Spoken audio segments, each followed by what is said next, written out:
உசுர கொடுத்து நடிச்சும் ரசிகர்கள் உதாசீனப்படுத்திய விஷ்ணு விஷாலோட படங்கள் என்னலாம் தெரியுமா? லிஸ்ட்ல நம்ம ஃபர்ஸ்ட் பார்க்க போறது வெண்ணிலா கபடி குழு. 2009ல இந்த படம் ரிலீஸ் ஆகுது. ஆனா இந்த படம் ரிலீஸ் ஆகுறதுக்கு முன்னாடியே ஒரு 4 படத்துல விஷ்ணு விஷால் நீங்க தான் ஹீரோன்னு சொல்லி கமிட் பண்ணிக்கிட்டு அதுக்கப்புறமா விஷ்ணு விஷால படத்துல இருந்து தூக்குனாங்க.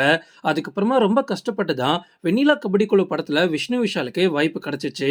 வாழ்க்கையில எப்படியாவது ஒரு மிகப்பெரிய கிரிக்கெட்டர் ஆகணும் அப்படின்ற கனவோட இருந்த விஷ்ணு விஷால் சினிமாக்குள்ள எப்படியோ வந்து கஷ்டப்பட்டு இந்த வாய்ப்பை வாங்கினாரு. அதுக்கப்புறமா கபடியில தன்னை நிரூபிக்க கடினமா பயிற்சி செய்யக்கூடிய ஒரு இளைஞனா இந்த படத்துல சூப்பரா ஆக்ட் பண்ணிருப்பாரு. இந்த படம் உண்மையாவே இவருக்கு ஒரு நல்ல பேரை வாங்கி கொடுத்துச்சு. ஆனா இவரை விட இந்த படத்துல ஃபேமஸ் ஆனது யாருன்னா சூரி தான். பரோட்டா காமெடி சும்மா பட்டி தொட்டியெல்லாம் ஹிட் ஆகி ஹீரோவை விட சூரி பயங்கரமா ஃபேமஸ் ஆனாரு. இருந்தாலும் விஷ்ணு விஷால் ஹீரோல வெண்ணிலா கபடி குழு படத்துல நடிச்சதுனால அடுத்த வருஷமே அதாவது 2010ல பலே பாண்டியா மற்றும் துரோகி அப்படின்னு 2 படத்துல நடிக்கக்கூடிய வாய்ப்பு அவருக்கு கிடைச்சிச்சு. ஆனா அவரோட பேட் லக் ஒரு நல்ல படத்துல நடிச்சு அடுத்த கதையை பார்த்து தேர்ந்தெடுத்திருக்கணும். ஆனா இந்த 2 படமும் மொக்க படம் ஆயிடுச்சு. இந்த 2 படமும் ஃபிளாப் ஆனதுனால விஷ்ணு விஷாலோட கெரியரே முடிய போகுது அப்படின்னு மனுஷனை படாத பாடுபடுத்திட்டாங்க.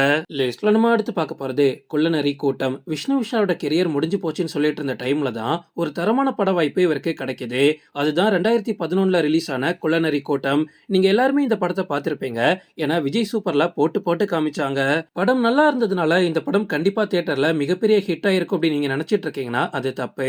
இந்த படம் தியேட்டர்ல ரிலீஸ் ஆகி ஒரு ஆவரேஜ் படமா தான் ஓடிச்சு. இந்த படத்தை பார்க்கறதுக்கு பாதி பேர் வரவே இல்லை. ஏன் இப்படி ஒரு படம் ரிலீஸ் ஆச்சு அப்படின்னு அந்த டைம்ல நிறைய பேருக்கு தெரியாது. போலீஸ் அப்படின்ற ஒரு வேலையே பிடிக்காத அப்பாக்கு பிறந்த பையன் தன்னோட காதலுக்காக எப்படி போலீஸா மாறுறான் அப்படின்றது படத்தோட கதை. இந்த படத்துல காமெடியும் சரி லவ்வும் சரி எல்லா ட்ராக்குமே அவ்வளவு சூப்பரா ஒர்க் அவுட் ஆயிருக்கும். படத்துல உள்ள மியூசிக்லாம் வேற லெவலா இருக்கும். இந்த படத்தை டிவியில பார்த்து மக்கள் எல்லாருமே பயங்கரமா கொண்டாடினாங்க. ஆனா தியேட்டர்ல ரிலீஸ் ஆகும்போது பெருசா கண்டுக்கல. ஆனா இந்த படத்துல விஷ்ணு விஷாலோட கெரியர்ல ஒரு மிகப்பெரிய நல்ல விஷயம் நடந்துச்சு. ஏன்னா இந்த படத்துல நடிச்ச நடிப்பை பார்த்து அடுத்த வருஷம் இவருக்கு நீர் பறவை அப்படின்ற படத்துல நடிக்கக்கூடிய வாய்ப்பு கிடைச்சிச்சு. அந்த படத்துல மனுஷன் சும்மா பிச்சு உதறிட்டாரு. நம்ம தமிழ் சினிமாவிலே ஒரு சூப்பரான பெர்ஃபார்மர் லிஸ்ட் எடுத்தோம் அப்படின்னா கண்டிப்பா நீர் பறவை படத்துல இவரோட ஆக்டிங்க சொல்லலாம். அந்த வருஷத்தோட சைமா அவார்ட்ஸ்ல பெஸ்ட் ஆக்டருக்காக விஷ்ணு விஷாலும் நாமினேட் பண்ணப்பட்டாரு. ஆனா அந்த வருஷம் 3 படத்துக்காக தனுஷ்க்கு பெஸ்ட் ஆக்டர் அவார்ட் கொடுத்துட்டாங்க. லிஸ்ட்ல நம்ம அடுத்து பார்க்க போறது ஜீவா. 2014ல இந்த படம் ரிலீஸ் ஆச்சு. அப்பவே இந்த படம் மெகா பிளாக் பஸ்டர் ஆகியிருக்கு. இந்த படத்துக்கு முன்னாடி வெண்ணிலா கபடி குழு, குள்ளநரி கூட்டம், நீர் பறவை, முண்டாசுப்பட்டி மாதிரியான படங்கள்ல விஷ்ணு விஷால் நடிச்சிருந்தாலும் ஜீவா தான் அவருக்கு ஒரு தரமான ஹிட்டா மாறிச்சு. வெளி உலக அரசியல்ல சிக்கிக் கொள்ளக்கூடிய கிரிக்கெட் வீரனா விஷ்ணு விஷால் நடிச்சது மிகப்பெரிய பாராட்டுக்குரியதுதான். இந்த படத்துல நடிக்கிறதுக்கே ஒரு தனி திறமை வேணும். ஏன்னா ஒரு கான்ட்ரவர்சியான படம் அப்படின்னு சொல்லலாம். இந்த படத்தின் மூலமா ஜீவாக்கு நம்ம தமிழ் சினிமாவில் ஒரு நல்ல பெயர் இருந்துச்சு. ஜீவாவோட கெரியரை ஒரு கிராஃப் போட்டோம் அப்படின்னா நம்மளால அதை கணிக்கவே முடியாது. சர்ருன்னு மேலே ஏறும், சர்ருன்னு கீழே இறங்கும். ஏன்னா ஜீவா மாதிரியான ஒரு படத்துல நடிச்சு அடுத்ததா 2015ல இடம் பொருள் ஏவல் அப்படின்ற படத்துல நடிச்சாரு. இந்த படம் என்னதான் ஓரளவுக்கு நல்லா இருந்தாலும் தியேட்டர்ல இந்த படம் ஃபிளாப் தான். அதுக்கு அடுத்தபடியா பார்த்தோம் அப்படின்னா டக்குன்னு இன்று நேற்று நாளை. இந்த படம் நம்ம தமிழ் சினிமாவுக்கே ஒரு புதுவிதமான கதைக்களம் அப்படின்னு சொல்லலாம். இது வரைக்கும் எத்தனையோ டைம் டிராவல் படத்தை பார்த்த மக்கள் சலிச்சு போய் இருக்கும்போது இந்த டைம் டிராவல் கான்செப்டையே எந்த அளவுக்கு புதுசா காமிக்க முடியும் அப்படின்றத இந்த படத்துல சூப்பரா பண்ணிருந்தாங்க.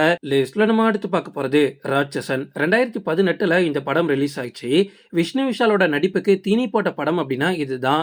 தமிழ் சினிமாவில் சைக்கோ த்ரில்லர் காட்சிக்காக ஒரு உயர்தரமான படம் அப்படின்னா இப்போ வரைக்கும் ராட்சசன் தான். என்ன ஒரு சைக்கோ த்ரில்லர் படம் வந்தாலும் ராட்சசன் மாதிரி இல்லைங்க அப்படின்னு சொல்லி சிம்பிளா முடிச்சிடுறாங்க. அப்ப எந்த அளவுக்கு அந்த படம் கொண்டாடப்பட்டிருக்கும். லிஸ்ட்ல நம்ம அடுத்து பார்க்க போறது எஃப்ஐஆர். 2022ல இந்த படம் ரிலீஸ் ஆச்சு. விஷ்ணு விஷாலோட கெரியர்லயே மிகப்பெரிய எதிர்பார்ப்பை உண்டாக்குன படம் அப்படின்னா இதுதான். இந்த படம் ரிலீஸ் ஆகுறதுக்கு முன்னாடியே பயங்கரமா ப்ரமோஷன் பண்ணிட்டு இருந்தாங்க. இது வரைக்கும் எந்த ஒரு விஷ்ணு விஷால் படத்துக்கும் இவ்வளவு ப்ரமோஷன் வந்ததே கிடையாது. உங்களுக்கு விஷ்ணு விஷால் கெரியர்லயே அவர் நடிச்ச எந்த படம் ரொம்ப பிடிக்கும் அப்படின்றத கமெண்ட்ல சொல்லுங்க. ஓகே ஃப்ரெண்ட்ஸ், இதோட நான் இந்த வீடியோ முடிச்சுக்கிறேன். இன்னொரு இன்ட்ரெஸ்டிங்கான வீடியோல நம்ம சந்திக்கலாம். Stay tuned.